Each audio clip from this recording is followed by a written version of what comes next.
I'm Pierre Pettigrew. I'm chairman of the Warwick Commission, and I earn my living as executive advisor international at Deloitte.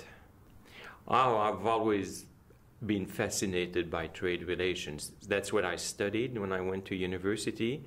I wrote my thesis on the British negotiations to join the European Common Market. The two British negotiations that had failed, the ones that were vetoed by de Gaulle. So my interest in trade negotiations go back to my student days here in Great Britain. And then I have worked for Deloitte from 1985, 1995, advising Canadian companies that wanted to do well in international affairs, international marketing, and business transactions. I've always been on the trade side. And then I went to politics.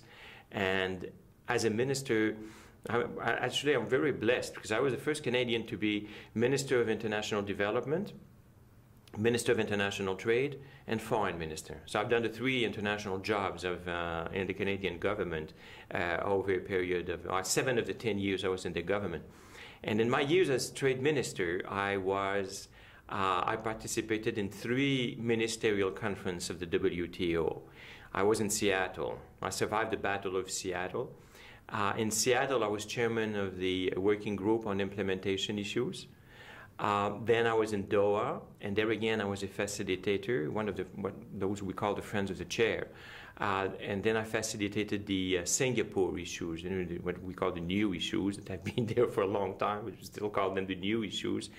And I was in Cancun.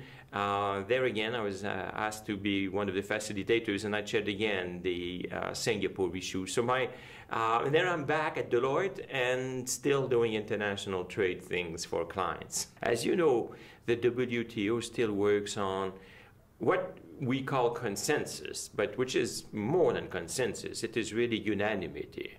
That is that every member has to agree. It is no longer the little GATT at 23 founding members, like-minded countries. You now have 147 members of countries with very different economies and very different levels of development. So we got the Doha round going by sort of committing to the South, to the developing countries, that we would use this round partly to correct or to implement, if you want, that was the implementation working group, the past agreements in a way that would bring a fairer balance to the trade, where developing countries feel that they have not had a fair deal, and they're not wrong completely. So we call it the Doha development round. We added the development round, maybe creating expectations that we're having a hard time to deliver now.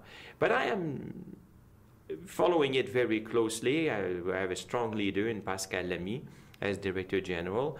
But we have to understand that the WTO is a member-driven organization. It is not one driven. It's not the IMF, International Monetary Fund, or the World Bank. These are bureaucratically led organizations. The WTO is a member-led organization, and that creates its challenges. Well, the success of the Doha round, of course, is significant to it. I mean, it will survive. We need the WTO, and some elements of it are very well structured, absolutely necessary for our international cooperation. The dispute settlement mechanism is very useful. We have to work harder on the negotiation side. We have to find new ways of conducting these negotiations, very politically driven now, and the economic benefits of it all is sometimes hidden by the political maneuvering. It's the imbalance between the memberships, imbalance between the level of development of the different members that create vast difficulties. Also, the fact that we've made a lot of compromises and we've made a lot of adaptations. The countries that are already developed benefit of a certain wealth that help us compose with the disparities that trade agreements bring. In the South, they don't have that. In the developing countries, we have to find new ways to accompany the WTO progress. What I mean is that I do believe that we will continue to make progress in whatever we negotiate at the WTO, but we have to find ways of redistributing the benefits of the economic benefits better between nations, but within nations as well. There's a problem of distribution of those benefits within our countries and between our different countries. But these mechanisms of redistribution are challenging. I believe that the Warwick Commission occurs at a very, very good time. We have now the 10 years experience of the WTO, 12 years experience of the WTO. We have seen what works, what does not work. We see it at a very uncertain time.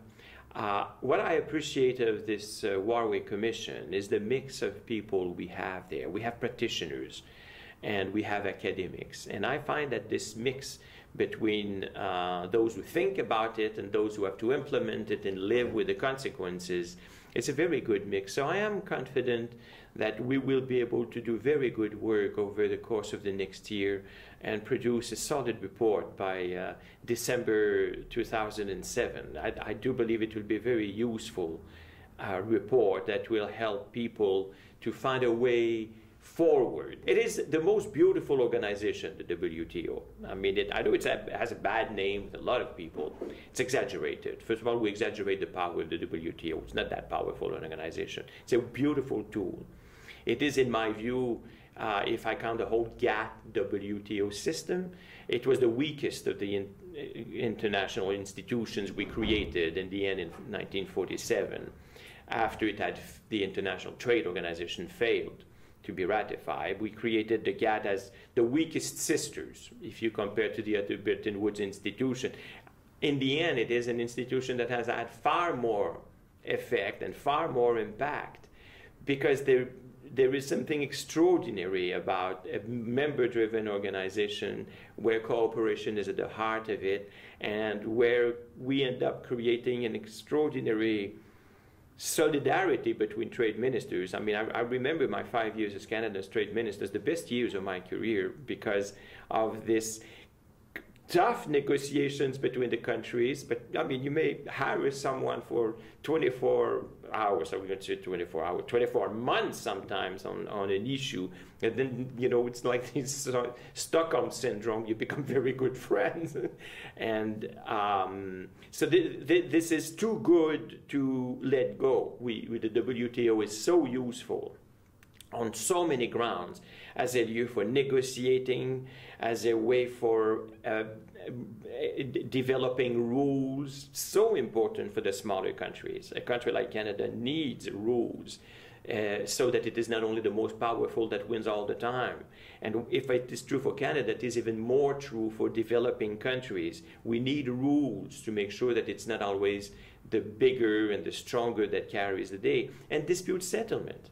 I mean, if you look at what we're doing at the WTO, it is too good to be true.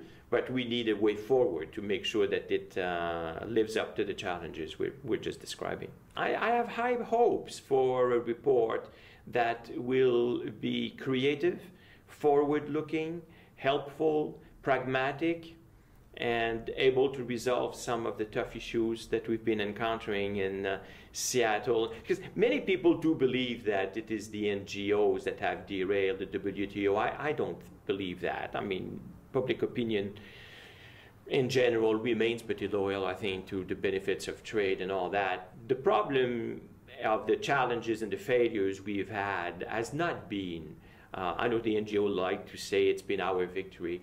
It's very important that they express themselves, and I'm a great believer in that dialogue, and it brings back our attention on a number of problems. But the difficulties of the WTO are within the system, not outside it.